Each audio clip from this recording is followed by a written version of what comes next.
Yeah. Arrive. All right. Who? Which one is she? That's my first girlfriend, my first love. She was Uh, from Berlin, from Germany, and for some reason, you never forget the first one. Her name was the Sil. one that got away. Oh no, big time. Yeah, it was just a long distance relationship after she returned back to Germany, and that did it in that you can't have long distance relationships. It never works. And I wasn't going to move to Germany. She wasn't going to move to New York, and we went our separate ways as friends. Hmm. I never Have you forgot her. have you seen her since? Yeah, I keep in touch with her sometimes. She has a son, just Hmm. like me, and she lives in Austria now. She works as a scientist. She teaches at some university. She's a professor now. I couldn't believe it. Look at that pretty girl. She turned into a professor. But Hmm. yeah, her name is Silvana. Yeah, Ooh, ooh. from where was she in Berlin? She was from Potsdam I in see. Berlin, that side of Berlin. Yeah, Right, right. yeah, Lovebird, Oh. like 19, and she was a little older than me. She was like, hello. What was Yes, you said she's older. She was older. She's older than you. by a couple of years. I mean, I was in college, my freshman year in college. I was 19, and Mm-hmm. she was 21. She came to New York to learn English and to do a what do you call that?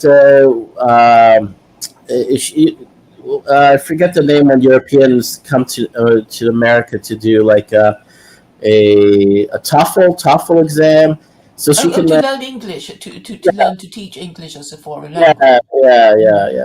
And she was like doing babysitting for families in the meantime to make a little bit of money while she was in New York. Mm-hmm. I met her in the park in Madison Park when I was a student at the School of Visual Arts. It was like very romantic. I could still recall everything about when I met her and how I met her and everything and how we got together. You chatted her up. Yeah, and she didn't understand what I was saying. She was reading the newspaper at the time, and they were filming some sort of either a movie or a television series in the park. So I was attracted to, I was studying media arts and photography at the School of Visual Arts. So I was just about to go down the steps of the subway, and this was kismet. This was weird. I was halfway down the steps of that subway station in Madison, like Madison and Fifth, and then Okay. because I saw all the gear, and they had like a crane, and they had all sorts of lights, and I was like curious, and I was like I said, well, let me go check out what's happening over there in that park. And so I decided to turn around and walk back up the stairs and go take a stroll through Madison Park just before, I would go back home at the end of my day there. And she was sitting on a bench there, just like watching what was, seeing how they were filming and whatever they were filming over there. And I sat next to her, innocently, not having any intentions. It was just like pure chance. And she was reading the newspaper. And I don't know I guess she was looking for a place. She was staying with a girlfriend of girlfriend of hers from also doing the same thing she was. They were sharing an apartment on the west side, on the Upper West Side. I forget the name of what do you call like when they go when girls from Europe they go and they're caretakers or they care for Au the children. pairs? Au pair. Thank Mm-hmm. you, Claire. See, you're always on the spot. So she was an au pair, and she had another girlfriend from Spain, from Valencia, there, sharing the apartment with her on the Upper West Side. And I guess she was looking for some other place or some place to rent, or I don't know what she was doing, reading the paper. And I just like innocently, just like turned to her and talked to her.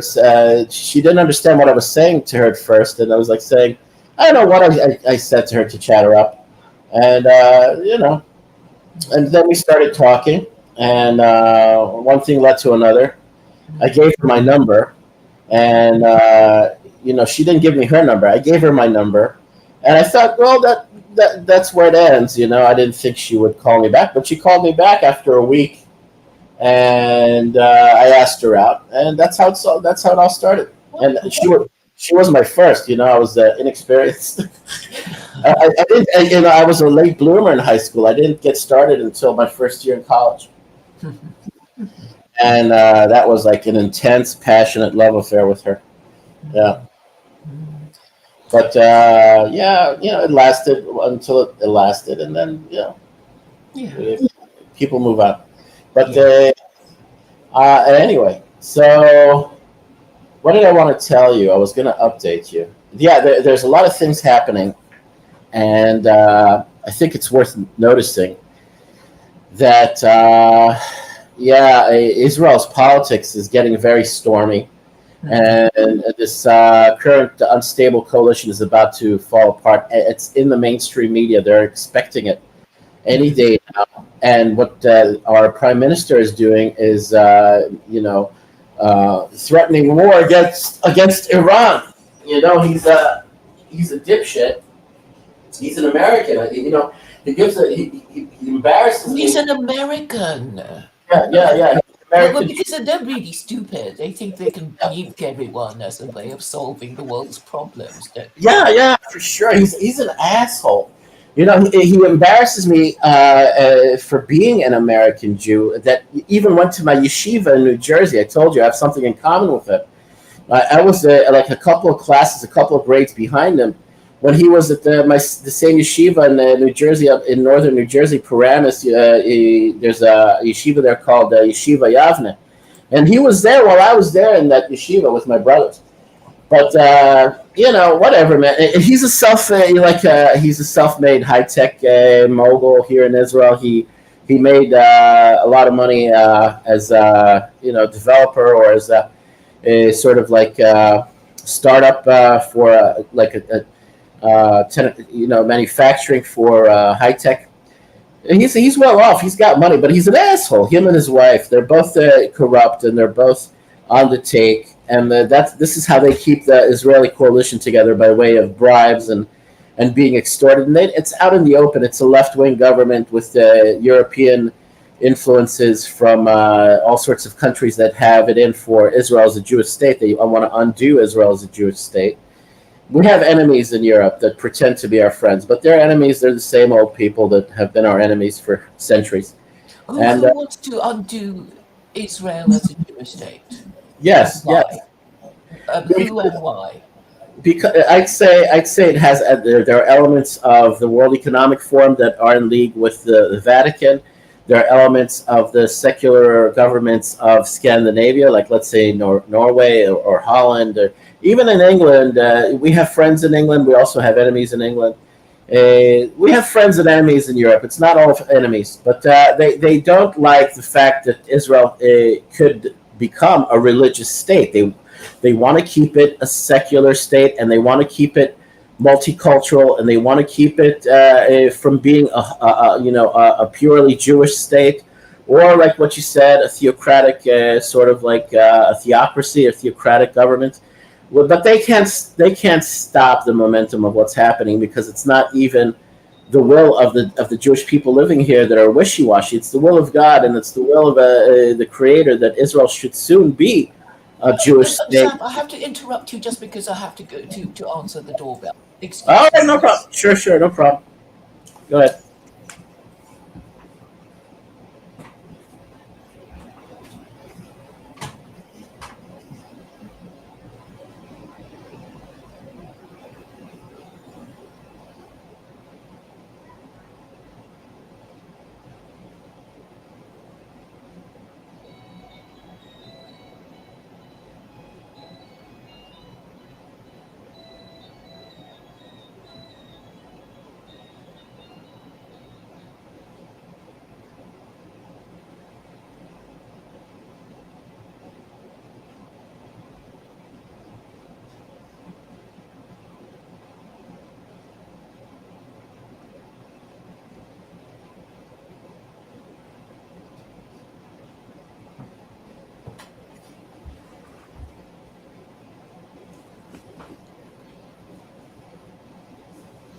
I'm back. Oh, okay, great. But anyway, as I was saying, the desperation of this idiot prime minister that wasn't elected, that just maneuvered his way into the office of prime minister, Naftali Bennett. Him being an American Jew with his parents from California having been hippies, and then they became religious and whatever kind of religious, whatever level of religion he's on. It's horrific that we should have this kind of prime minister that pretends to be right wing when he's selling the country out from under our feet to our enemies. He's compromised by the World Economic Forum, just like Trudeau's compromised, just like Biden is compromised, just like Boris Johnson. A lot of the political leaders are just puppets of the puppet masters pulling the strings, and that's not a far fetched thing to say. It's just it's obvious now. It is a And modus operandi that actually Lenin talked about in capitalism. Is it capitalism? The highest stage of some imperialism is the highest stage of okay, capitalism, and he was yeah, basically saying that it is just basically the modus operandi of the industrial nations to bribe the leaders of yes, the less developed nations, bribing the trade union leaders and as well as the actual political leaders. And you can see how easily it is done, because if you have loads of money, you just pay these people off and they will pretend that absolutely. they arrived at a particular decision, because whatever reason they gave.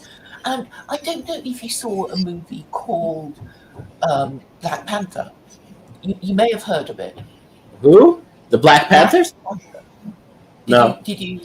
Were you aware of it? Is it a movie about the Black Panther movement from the 60s? It's actually a movie about a character called Black Panther, who is a Oh, Marvel Comics oh, character. right. I think I saw excerpts of it. I didn't see the whole movie. Yeah. Well, it was quite controversial, I know, amongst white nationalists who were complaining about it, and quite a few of them actually went and saw it. Anyway, I saw it, and, Yeah. and there's only one white character in the movie, and he was a Okay. CIA agent. Uh, And the joke that ran through that movie was that, yeah, the CIA, we control the world by controlling who gets elected during your election. So we're going to rig every election that you might have, or we're going to, somehow intimidate your leader, blackmail him or her into doing our bidding. yeah. And this is what Yeah. actually happens. Or if Yeah. we can't, if they can't be bribed, we'll assassinate him.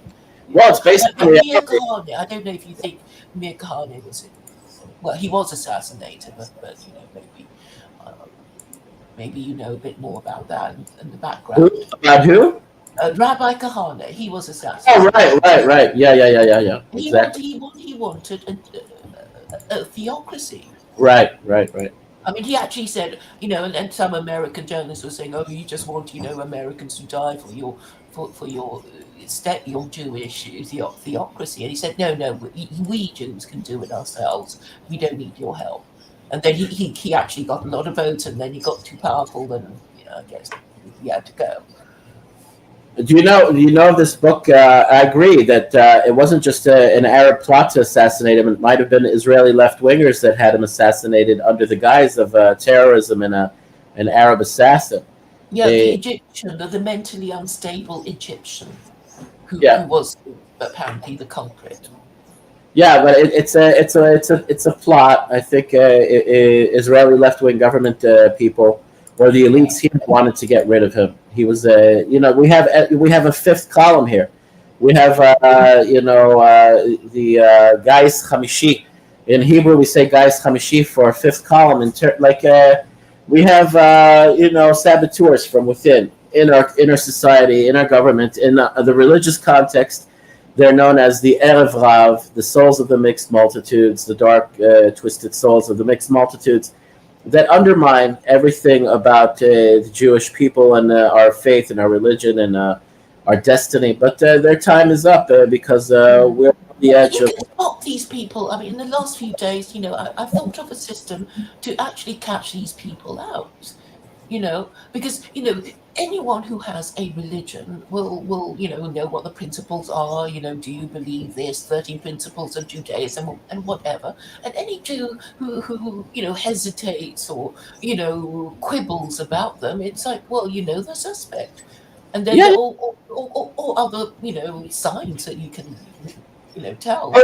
Yeah, well, I could tell. And then you know what kind of Jew they are. Yes, exactly. I have just a recent event or a little incident that happened. I went to get me some Thai food or Asian food. We have like a nice restaurant near my house that they are expert at, or they are a mixed Asian food cuisine restaurant. They have Thai, Indian, Vietnamese, Korean, and Japanese. A wide menu that for Asian cuisine. They specialize in that. So I went there. I had like a craving for the Thai soup, the tom yum. The tom yum. So I have the kosher one with the tofu, and it's all kosher with the no prawns. Yeah, it's without without the prawns though. Prawns are not kosher, so they have a substitute fish sauce that's not the prawns. But it's healthy. It's very good for you. I love the tom yum soup, and I had that, and I had like another Japanese plate, which was really delicious. But what they do, the barman, I had it at the bar, and I'm friends with the barman there. I'm a regular there. Sometimes I go and So he offered me a shot of whiskey, and toast, and we had people sitting around me, and so I gave him a toast, and I toasted in English. I toasted with him. I toasted like this. I toasted. Let's toast to the final and complete redemption, and to the arrival of the Messiah. And he's a young guy. He didn't care. We did the toast. We hit the glasses with one another, the shot glasses, but the people around me, older Israeli Jews of the European extraction, old-fashioned Yekka types, or secular non-religious European Ashkenazic Jews, they gave me the evil eye. They just they all of a sudden went silent, and they gave me the evil eye. It's like. But so the guy who toasted, he was an East Asian. Is that what you're saying? No, they were European Jews. They were Ashkenazic Jews, older. Okay. No, I meant you said somebody toasted to the arrival of the Messiah. Oh no, the barman, the bartender. And was he a East Asian?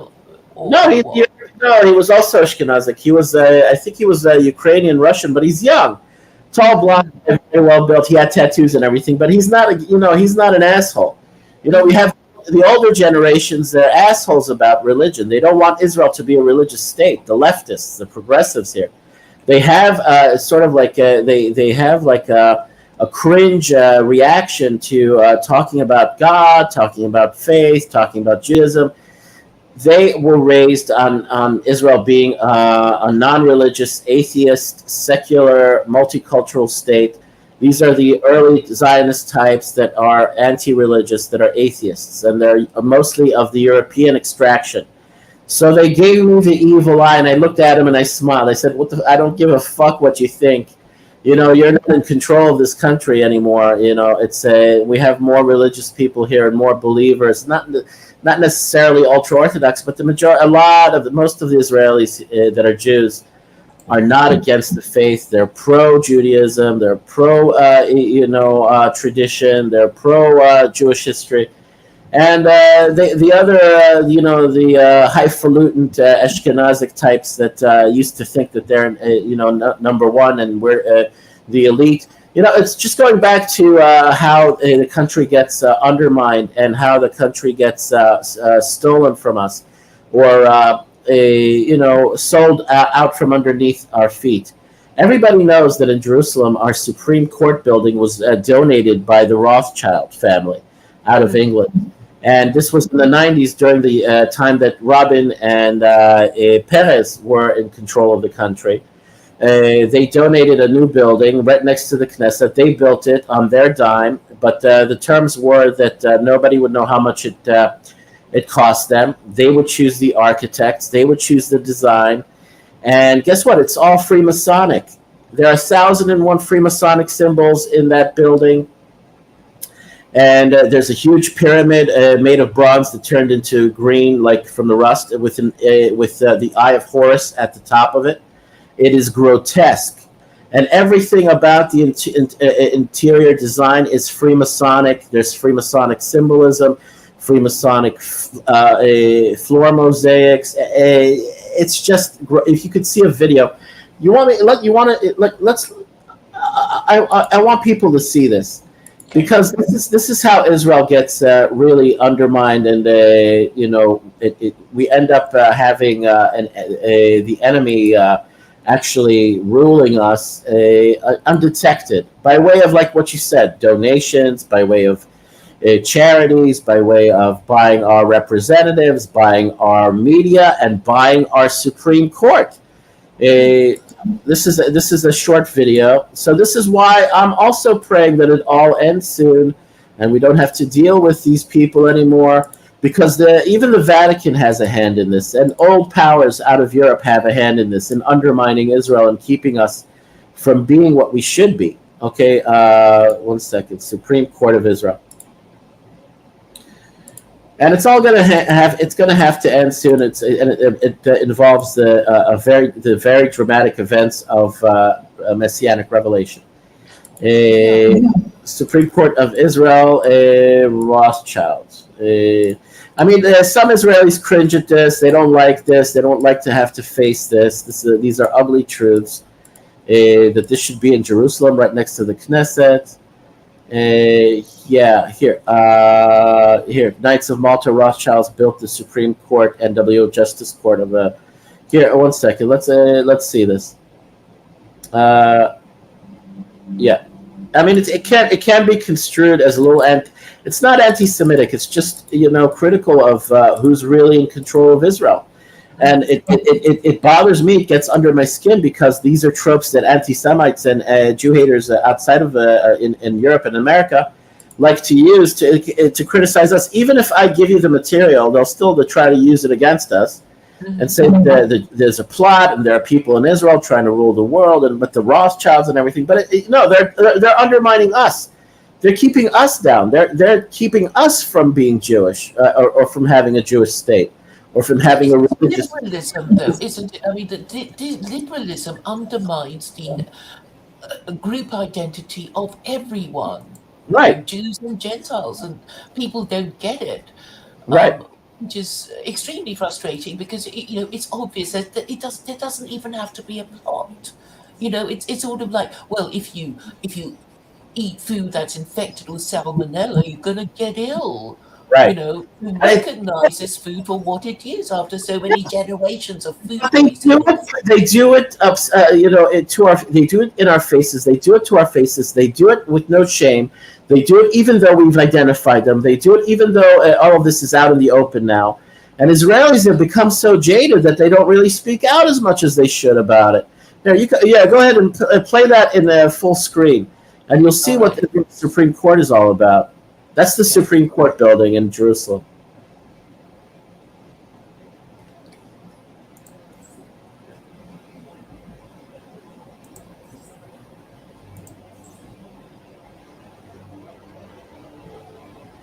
There's that pyramid right there on the left side, with the Eye of Horus right in the middle of that building. Okay.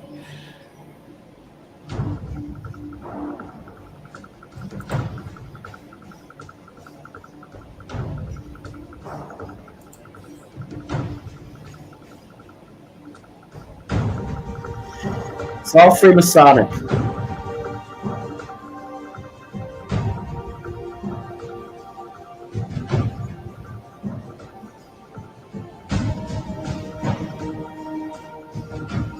There again, you see a pyramid, and you see the pyramid with the Horus right there. Mm-hmm. Yeah.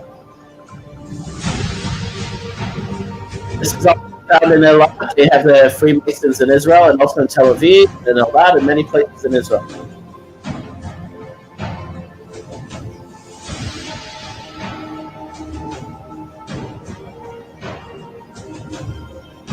That's the floor of the Supreme Court building. It's all Freemasonic symbolism. They have the dedication. In the Supreme Court building, there you see Rabin and Perez and all the other Rothschilds there. Malta. A view of, an aerial view that's just like what you find in Washington. A lot of Freemasonic architecture and design. What do you call that? That the symmetry and all the lines, the ley lines that they have.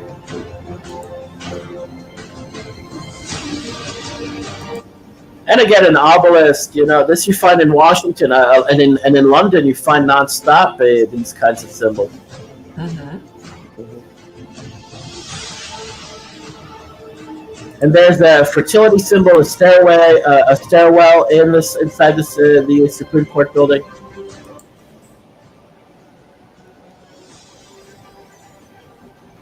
And then there are 33 steps ascending to symbolize the 33 degrees of what is it? What is that? What did he say at the end? What did they write at the end? Can you rewind that? Here, the people of Israel have no more control of their political elite than the Americans do. You understand? Yes. Yeah. Than the people of America or the people of England, because this is a country that operates representative democracy.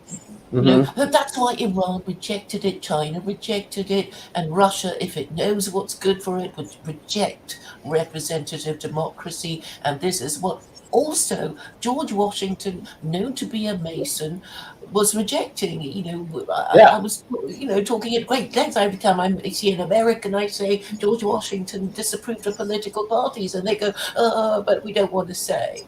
It's Right. so obvious how it's all happened. Whether you believe in a conspiracy or not, your year-long, election campaigns need a lot of money. So, of course, all these political parties go capping down to their corporate sponsors. And when they get elected, the corporate sponsors donors will say, well, you got into office because of our money. How about you do a few things for us? And Right. that's how you get corporate America controlling America. Right. Well, no conspiracy theory even required. There have been many political analysts that I've been listening to recently, and also from a while ago, that have said exactly this. I mean, it sounds counterintuitive to all the claims to all the propaganda and all the brainwashing that we've received throughout our lives living in the West, saying that a representative government and democracy is the best form of government. This is what they've drilled into our heads.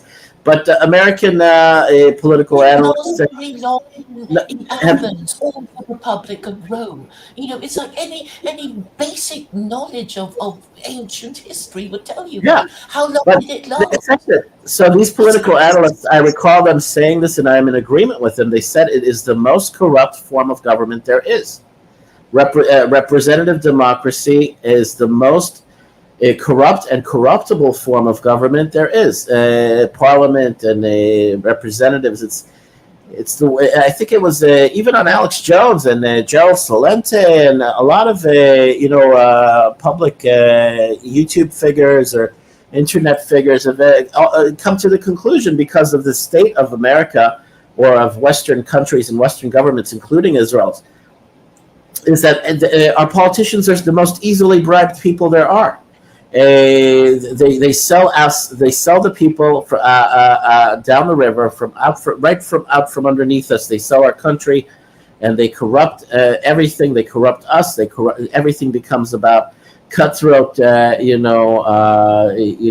eat dog, instead of having a civilized society. It's not even illusory. It's just it's dog eat dog bullshit. If you see Israel's politics and how they yell and scream and have no decorum in the Knesset, It's disgusting. But America's government, the Congress and the Senate, the average American on the street, the middle class American, will have no qualms with me saying that America's government is one huge red light whorehouse.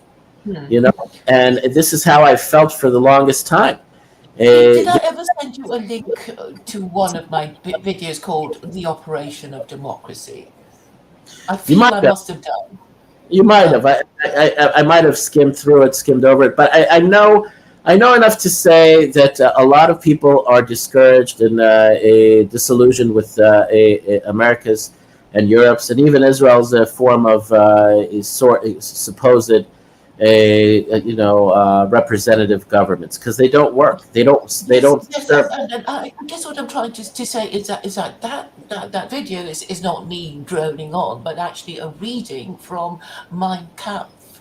Well, it's distasteful for me as a Jew, even though this cute girl was from Berlin, from Germany, from Potsdam, and we had a wonderful relationship with one another, and we got along excellently, even though history was in the way. At the end, that did become also an issue, Germany's history and with the Holocaust and the Jews of Europe. And it was touchy, but we still managed to get over that. We still maintained our love affair, whatever. But Hitler was not his own person. I think you should know that even his autobiography is controversial. He had a lot of help from the Vatican specifically. The Catholic Church. It's true, but at the same time, he got sponsored by the what do you call those people? The Jesuits. While he was sitting in jail, and before he was sitting in jail, he got a lot of help from secret societies in Europe. Give me a second, Claire. Give me a second.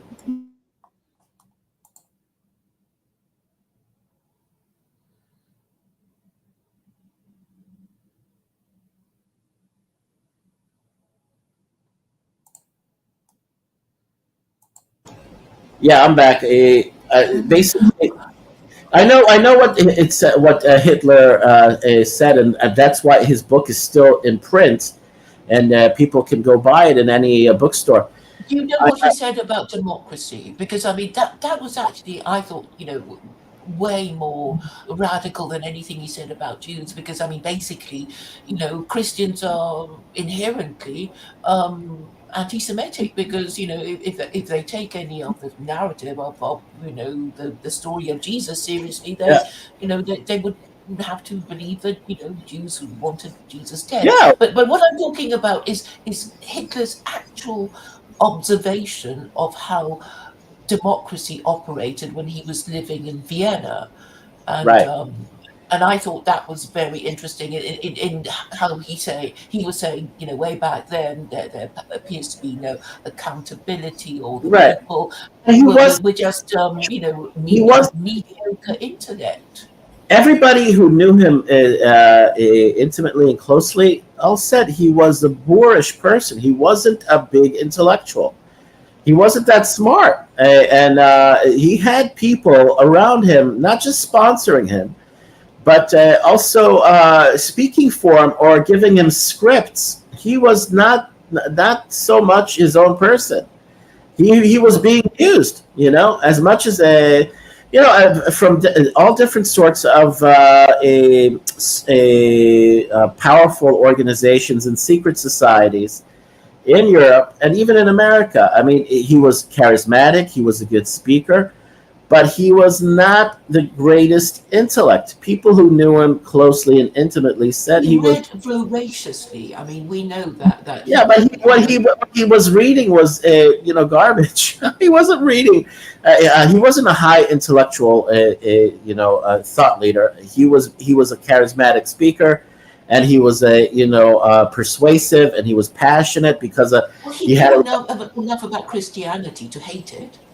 No, well, that's not the truth. In the bunker in Berlin, before the Allies and the Russians finally captured all of Berlin, it is well documented that he took his last rites from a Catholic priest Well, before. because he had no other choice. I mean, we know that Napoleon converted to Islam, but he had to take the last No, rites. but no, no, no, no. But this is at the moment of his death. He had a choice. He was going to die anyway. He took willingly. He took his last rites from a Catholic priest, and he chomped down on that cyanide pill, declaring himself to be a Catholic and to be, a proud Catholic. This is documented by people in the bunker that were with him that witnessed this. This is recorded history. All right. And so he hated the institution, maybe. He thought it was corrupt, maybe. But he went to his death declaring his allegiance to the Catholic faith. Well, okay. I would suggest to you that people in extremis facing death will just go back to the religion of their parents and Yes, ancestors. true. You want something to send you on your way, and you're scared, you're Right. confused, But at the you same take whatever time, available. no, you know what? He took money from the Rothschilds before he became chancellor. He took money, political contributions from the Rothschild family. He took political contributions from the Vatican and from the royals of England. Why would he say no to that? I mean, all politicians are desperate for money. If they're going to give them, Yeah, but just like you said, they take money and then they're subject to these, contributors. So he was in a way, he was a very compromised person until he decided to go on this route of extremism and fanaticism and war. Okay, well, I mean, what it seems to me is that Hitler, when he was writing Mein Kampf, was very disapproving of usury, because there is a chapter, I remember that specifically, saying we have to do something about the stock market because of Wall Street crash, global credit crisis. Because of the inflation. He said words to the effect of it being some international casino and it would have to be dealt with, and he would ban usury. And then he got into office and he thought, well, I've got all these imperial wars to wage and I will need financing, war finance for it. And so he couldn't, but it was a personal weakness. I mean, the same thing happened to Napoleon. He wanted everything in his lifetime, which means that he blew, all these overambitious, impatient European conquerors, couldn't wait. And it always blows up in their faces. Well, I'll tell you something about when he was in prison and he was writing Mein Kampf, or he had help from intellectuals to write Mein Kampf because he wasn't such a big brain. He wasn't that smart. And I have a documentary where they make this claim that he wasn't such a learned or intellectual person. He was an avid, sort of like, he was a populist for the Germans. He was being a populist for the German people, for the folk. He was kind to children and animals, and he smiled, and the women well, loved him. He was popular for his time with the disgruntled and really frustrated German public after their hyperinflation of their currency in the early 20s. Well, but at the same time, that's why he was, liked. He was popular. He was a populist leader, and so he was gaining a lot of favor with the German people. But then he turned to his worst impulses, and he turned to scapegoating, and he turned to blaming the Jews for the fact that the bankers of Europe were the real culprits and serving the royals of Europe. There had been an alliance between the banking class and the monarchies and the ruling classes. They went hand in hand with one another, and this was the establishment for centuries in Europe. And we could take it back to Caesar's Messiah and Joseph Atwell's thesis. When it came to the Caesars of Rome, who did they have serving them as their financiers and tax collectors? The richest family in all of Rome. They were a Hellenistic, paganized Jewish family that came out of Alexandria. They were called the Alexanders. Okay, and that's where you get Philo of Alexander. That's where you get Tiberius Alexander that actually aided Titus in sacking Jerusalem. That's why Joseph Atwill says, and he's coming out with a new book with the bloodlines and the family trees and his history of these elite families in Europe that can trace it back to that arrangement between the Jewish aristocrats, the Jewish financiers that were all Hellenized. They were all enemies of the populist Jewish rebellion against Rome. They wanted to put it down, and they are the inventors of Jesus. So if you say Christians have a chip on their shoulder and they hate Jews, it's because it was designed that way from the first century by as war propaganda. We don't have to constantly repeat this. We know this to be the case. So what had evolved over time, it was very tragic. There was, the truth was hidden. The truth was deliberately hidden. It was masked in so many different ways by codes and through coding and through typology. All this nonsense we know of, we're familiar with. And people now, even now, they want to believe in these lies. It's not that, that these lies were hidden. It's like, even if you tell people, they don't want to be saying this weird thing that you're saying, right? Even if they privately agree with you, right. This is their pride is in the way. There doesn't even need to be a conspiracy. No, their pride is in the way. It's their heritage. It's a long grudge match of centuries, and if they lose, then it's a bitter pill to swallow. It's very difficult for them, but they'll have to swallow. Because they've been conned. All these generations, they've been conned. Right. And they're doubling down, wanting to still to believe that it was true, and belief in Jesus will save them from these terrible Jews and terrible Muslims. Yeah. Even the staunchest conspiracy theorists like Alex Jones, who comes from a Freemason family, will not give up on Jesus, even though he's familiar with these claims and this thesis.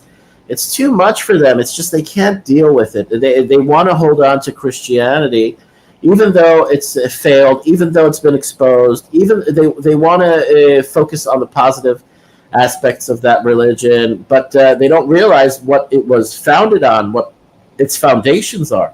And I'm so sorry. The doorbell has gone again, so I need to go. No problem. Go ahead.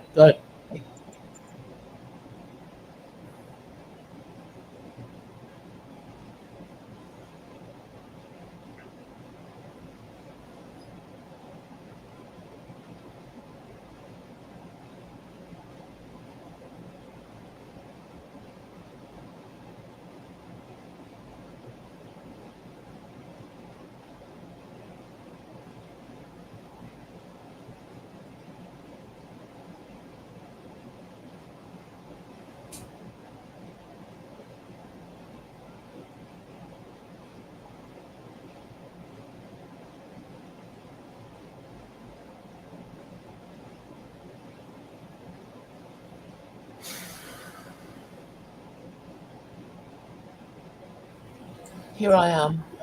Hey, so no problem, Claire.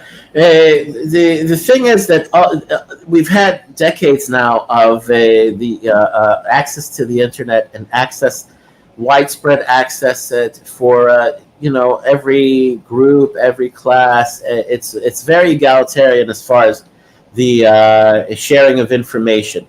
A lot of disinformation can also be spread, but a lot of valid information can also spread. And don't you think the problem is also that this idea of idolatry, it has not been properly communicated by Jews who I think are supposed to teach about the dangers of idolatry. Well, there was a conceptual idolatry, so people think, liberalism is more important than God. But the way the Christian religion was engineered, and the way the New Testament, the Gospels were engineered, by very insidious and very sinister, but very cunning and very, I'd say, satanically inspired people, because the Vatican is openly Luciferian, and it's just obvious that they're satanic. Well, the thing is, idolatry. If you don't call it idolatry, I'll just collectively say it's idolatry. You can say satanic, and they still don't get it. No, I'll just finish my train of thought as far as what Christianity did. They have so many instruments and sort of like weapons of psychological warfare embedded into the Gospels, into the New Testament, and into the construct of Jesus, that they have always ready-made arguments to try to flip, to flip the Jews' claims, or the Jews'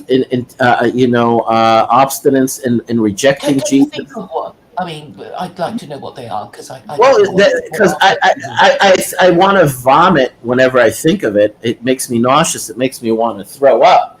And I haven't committed it to memory, but I've faced these people in Tovia Singer's comments section, and I realized that they have sort of scripted responses that they've been taught and that they've rehearsed and that they use in order to try to flip the Jews' intentions of a sort of making them aware that they are idolaters and that they are doing avodah zarah, which is like strange works, working other gods or foreign gods or not God himself or invented gods. And to commit it to memory, I've spared myself of this. because what they do is they quote large chunks of the New Testament anyway. Yeah, Isn't that what they do? yeah, they like to quote and give the Jews their interpretations of our Bible, what they call the Old Testament, what we will never accept as the Old Testament, their titling of our Torah, our Hebrew scriptures. Just that in itself is an attempt to delegitimize Judaism and to subdue or subvert or subsume Judaism. And just in that, a titling, and in that, centuries long enforcement of name nomenclature. The Jews have, from day one, that are proud Jews, that are still Jews, will never call our Bible the Old Testament, but they want to get us to compromise and actually call it the Old Testament. It's not. We don't recognize any New Testament, any non-Testament. It's unverified. Its sources are unverified. It's been discovered to be propaganda, state propaganda, very cunning, very sophisticated. Everything in the New Testament is an attempt to blend monotheism with polytheism and paganism in order to turn it into the Catholic universal faith that it became. It's a compromise. If you dare to accuse them of idolatry, if you're going to say, oh, the Trinity is, if you give them any quarter, it's no longer a mystery. It was buried in centuries, ages of a deliberate,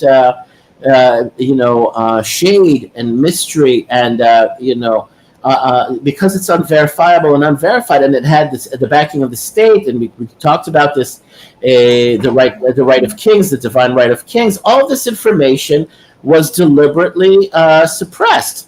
And people. But can I make the point, because before I forget? Because yesterday I was having this discussion with Vincent about he was Jehovah's Witness, and I was saying, well, Jehovah's Witnesses are supposed to be Arians, and because the Trinitarians are in fact the most powerful and oldest churches, they can always kick these people around, and they're in fact Arians. And the difference between Arians and Trinitarians is that the Arians say, well, Jesus was a little bit divine, but and Son of God, but he is not of co-equal status to God and the Holy Spirit.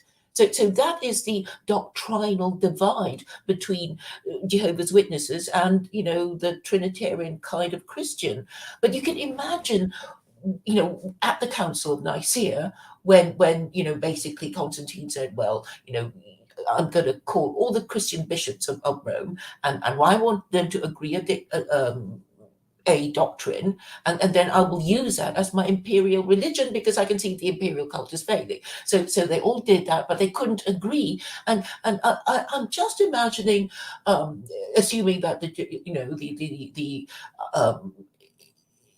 it's true that it was all made up, would be that the Arians would say, well, we just can't bring ourselves to say that Jesus is the co-equal of God because God created the world, and it's just silly to say that Jesus is also God who created the universe. And I can imagine the Trinitarians saying, well, these Jews, will say that, Yeah. Well, you know what? so the Trinitarians. So for political reasons, we have to claim that our Savior, Lord Jesus, is the same status, same rank, Right. co-eternal, co-substantial, and co-equal. And Right. that, I think, was the political reason for preferring Trinitarianism. But Constantine couldn't bring himself to believe in it. So the first two generations of emperor, so Constantine and his son were Arians, and then they died. And it was only in 380 AD that the Edict of Thessalonica was issued and said that from now on, Romans, if you support any kind of Christian doctrine that ain't Trinitarianism, we're going to persecute you, and the rest is history. I just wanted to get that off my chest. Yeah, you could. Sure, that's it's all accurate what you said. From the Jewish perspective, having knowledge of now of what was really done by way of a lot of people's work, like Joseph Atwell, James Valiant, and from 2 centuries ago, Bruno Bauer.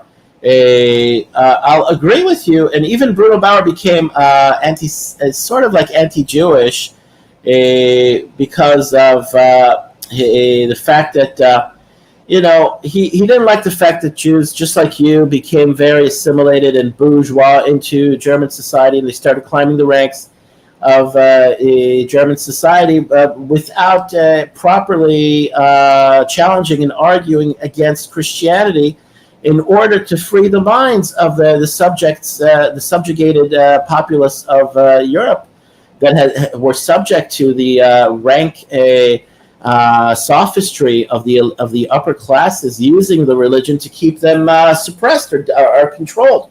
Or Moses Mendelssohn started it. He was the rabbi who had a Gentile university education, and right. then I guess all the other German Jews followed.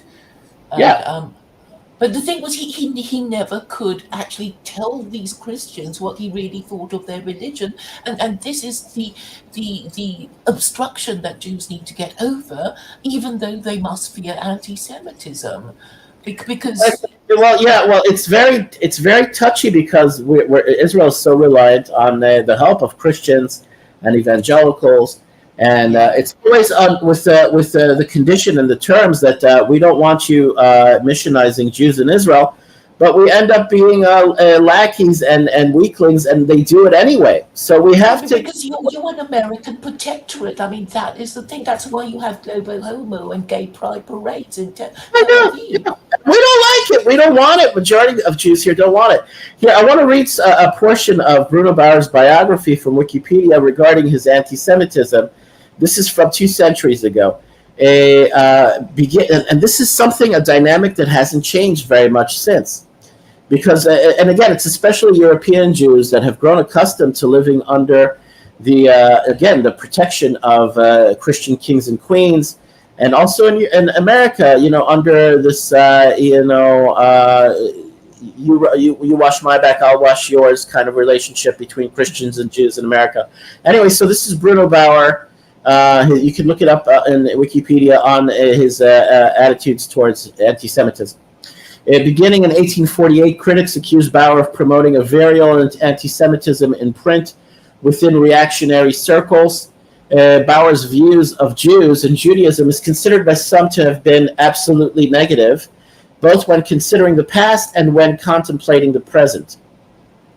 Others, like Paul Trejo, argue that from 2000, this is current from 2002, argue that the charge is spurious, and mainly promoted by neo-Marxists who wish to deflect charges of Marx's own anti-Semitism. So there was an argument, at that time in the mid to late 19th century. Again, just some Jews use the claims of anti-Semitism just to muzzle and silence their critics. And I'm not, me being a Jew, they can't do that against me. I don't call myself an anti-Semitic Jew, self-hating Jew. I'm a very proud Jew. And in 1843, Bauer wrote The Jewish Question, which was responded to in a pamphlet written by Karl Marx entitled On the Jewish Question. According to Marx, Bauer argued that the Jews were responsible for their own misfortunes in European society since they had made their nest in the pores. This is a quote. Made their nest in the pores and interstices of bourgeois society. Unquote.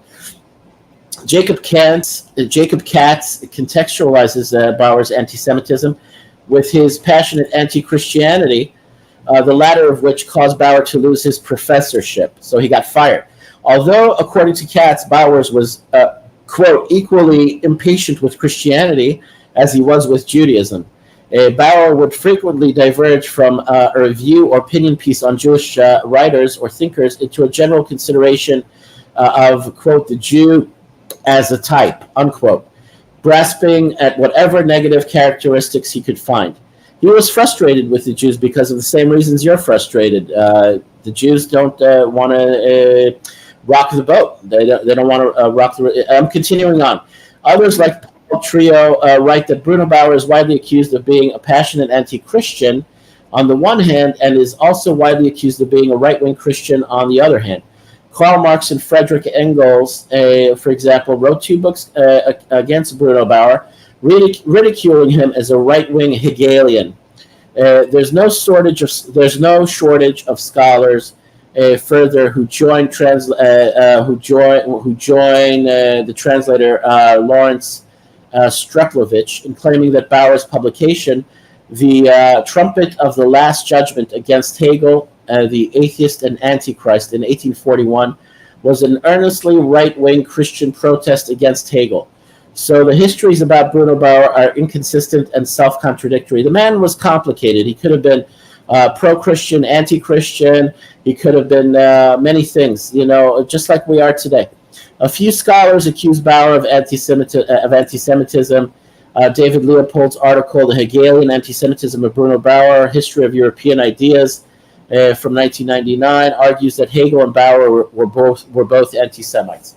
Actually, Bauer, 1863 book, Judaism Abroad, Das Judentum in der Fremde, did remark that Jewish readers should wait for their rights in Germany. Did remark that Jewish readers should wait for their rights in Germany until the average German received his rights. You see where he was going with this? That's as far as it went, as there is no anti-Semitism in Hegel. But Bauer was saying something on the lines of, until the Jews are honest and open about what they think of Jesus and Christianity, mm-hmm. then the German Gentile will not be truly free and liberated and receive his rights, freedoms from the state that are connected to religious dogmas and religious edicts that. It's without the. I don't think they had the intention of creating a secular society that became anti-religious and atheistic. They didn't want it to degenerate and degrade to the levels where it has degraded, but they wanted some justice. The Jews have wanted justice for 2,000 years, but yes, we were afraid. We were persecuted. We were murdered. We were genocided. The church did horrific things just for our believing in what we believed in. Do you think it would be a wise thing when the church was? That is the thing. So I mean, you can accuse any Jew who said, "Oh, I'm scared," and then say, "Well, why are you afraid of these idolaters and blasphemers? The only being that you should be afraid of is God Himself, and obviously that's kind of very presumptuous, because you don't understand the power the church had. They were iron-fisted in the Dark Ages, and even during the Renaissance. They murdered Christopher Marlowe, who was actually a Jew in disguise. They say he was a crypto Jew, and his lover. You know, because he wrote a book exposing the true origins of Christianity, and this is well before Bruno Bauer.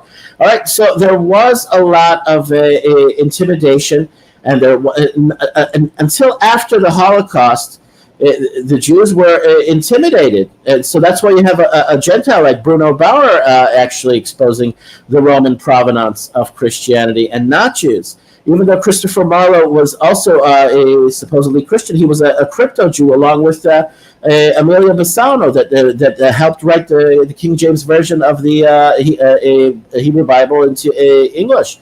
And he was murdered, and for that reason that he wrote a book exposing the Roman provenance, the Roman foundation of the invention of Jesus. They got rid of him. The state got rid of him. So you have to understand, it's just for believing in what we believed in Europe. We were put to the sword. We were burned at the stake. We were gassed, murdered. I understand. And you know, Gentile Christians were also burned at the stake for challenging, questioning the divinity of Jesus. I mean, these are actual Christians who have nothing to do with Judaism because, you know, they just refuse to believe in that rubbish. Right. And they did it to their own people, probably in greater numbers than they you know, burned Jews, because there were more of them to, you know, suffer this consequence. Yeah, well, I know, but Claire, I agree with you. We know the history, but you know, to defend my own people, knowing what happened to them, it is very presumptuous to think that people with families, with children, living under the threat of violence and death would openly... Well, I wasn't saying that at all, but I'm saying, you know, logically speaking, if you really believed in it, then you would martyr yourself, and Kiddush Hashem is a religious requirement. But forget all that. I understand that people don't want to be tortured and burnt at the stake, but I'm saying now, where, you know, we Americans have the protection of the First Amendment, and Europeans are supposed to have the well, you got Jews like you have people like me speaking out. I mean, you're a rare bird, Sam. I mean, I don't know anyone else like you.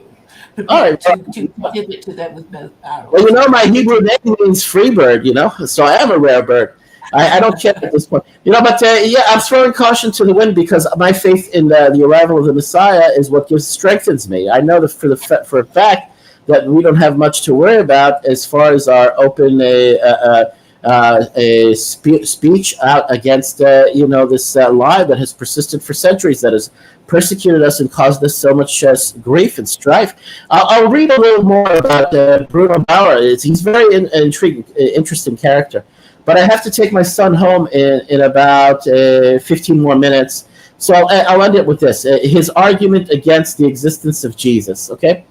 Bauer became the first author to systemically argue that Jesus did not exist. Early in his academic career, however, Bruno Bauer was certain that Jesus certainly did exist. It was only that ordinary theologians continued to heap legend after legend onto the real historical Jesus. In the 1906 book by the famous Albert Schweitzer, The Question of the Historical Jesus, Bruno Bauer is quoted as writing, "We save the honor of Jesus when we restore his person to life from the state of inanition to which the apologists have reduced it, and give it once more a living relation to history, which Can I it's stop you there? Sorry. Yeah. You said a word, and I hope you will spell it. What is it? Einanition. Inanition. What does that word mean? Inanition. No, I've never heard of it. That's why I Yeah, I'm looking it up here. Inanition. Inanition. Formal. It means the exhaustion caused by lack of nourishment. Like starving. The members of the rear party died of inanition. Lack of mental or spiritual vigor and enthusiasm. She was thinking that old age bred inanition. This is a new word for me as well. Anyway, this is a word from the 19th century, the turn of the 19th century, so they used more fancy, long-winded English words. So he was at first a believer that Jesus did exist, and then he became a non-believer or a skeptic. Beginning in 1841, he was a Christian theologian from his beginnings, and then he turned into a critic like Joseph Atwell, a skeptic. Beginning in 1841, in his criticism of the gospel history of the synoptics, Bauer argued that the biblical Jesus was primarily a literary figure. However, he left open the question of whether a historical Jesus existed at all until his 1851 work, Criticism of the Gospels and History of Their Origin, and then in 1879 proposed his theory for the true origin of Jesus in Christ and the Caesars, namely that the gospel writers freely used Greco-Roman classics in their mythical reconstructions of the life of supposedly a real man called Jesus of Galilee.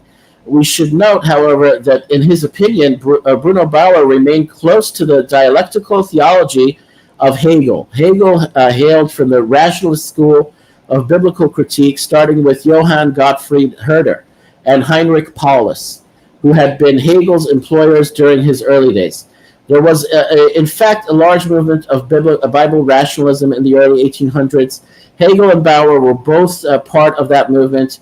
Hasty writers call that atheism. Again, it's reactionary when it shouldn't be. Actually, the literature of Hegel and Bauer affirmed that Jesus was real, but that typical theologians had interpreted Jesus wrongly, all wrong. But then he obviously, in his later years before he died, he became what has been described here. He became the first author to systematically argue that Jesus did not exist. He went through his process. He went through his, learning period. Bauer's 1842 work, a critic der evangelischen, I'm good at reading German, Geschichte der Synoptiker, thanks to my girlfriend of years ago, Silvana, und des Johannes, okay, debated whether the Gospels were purely literary with no historically authentic material. While not yet rejecting the historicity of Jesus, Bauer denied the historicity of a supernatural Christ. Okay, Bauer wrote, everything that the historical Christ is, everything that he said, that is said of him, everything that is known of him, belongs to the world of the imagination. That is, of the imagination of the Christian community, and therefore has nothing to do with any man who belongs to the real world. David Strauss, from 1808 to 1874, who pioneered the search for the historical Jesus, also rejecting these supernatural events of the Christ, in his book, Life of Jesus. Okay, there were others in the 19th century.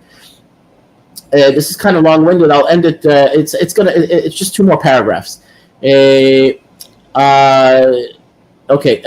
his criticism of the Pauline epistles, a book from 1850 to 18 that he authored from 1850 to 1852, and in a critique of the Gospels and a history of their origin, 1850 to 1851.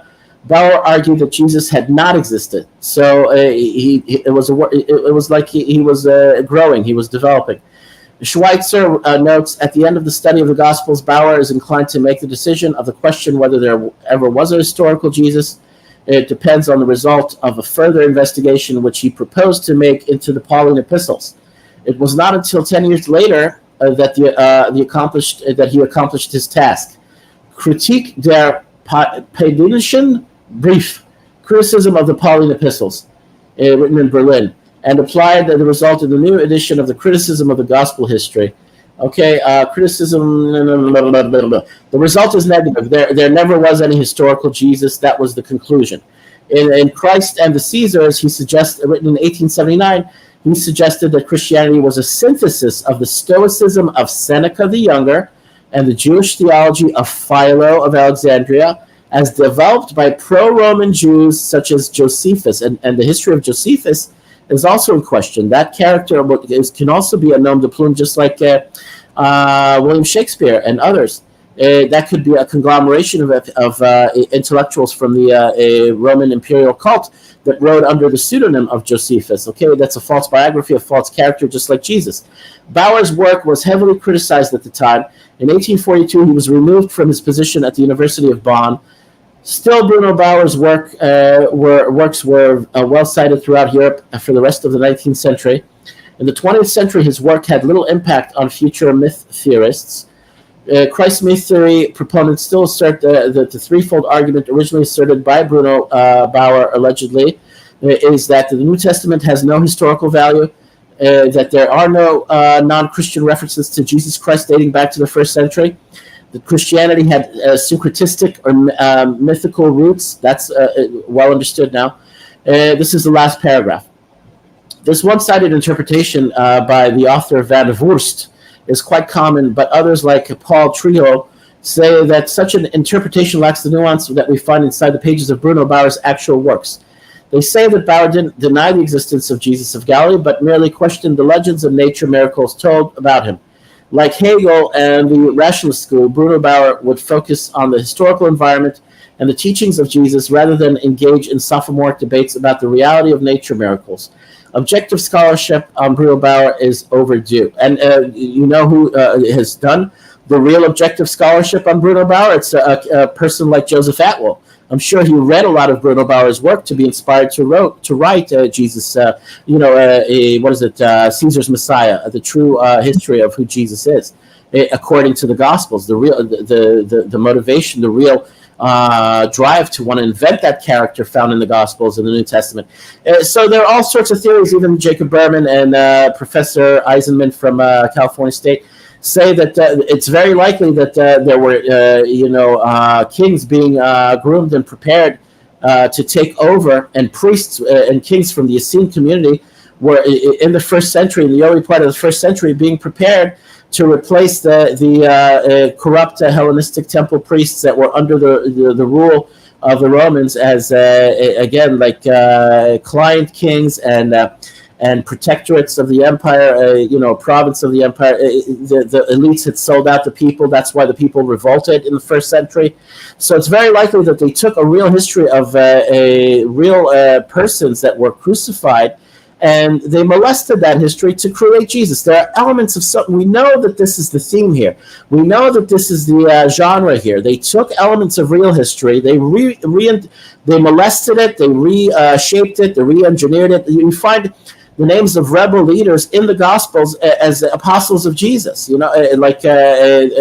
name of the saint that supposedly the Vatican is Saint Peter.